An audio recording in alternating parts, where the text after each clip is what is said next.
taking advantage in the break in the cold. Got the generator installed, put the old voltage regulator back on, the original one that came with the system.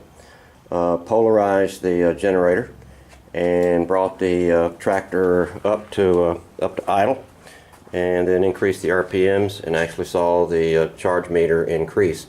When I started the process, I had 6.32 volts out of the battery, and while I was running at a higher RPM, I was seeing a 6.45 volts coming from the generator onto the battery.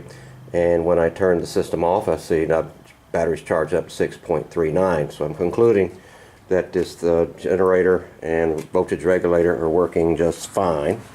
I do have some other issues. I noticed that I've got an oil leak with the oil filter canister. It's not a big deal. Those O-rings on these things don't seat real well anyhow, and so I'll reseat that, and all is looking good.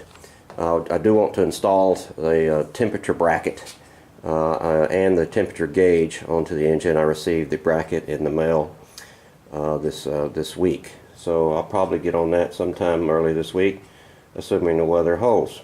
All for now. Seems I can't touch this tractor without getting hurt and drawing blood. Must be old age.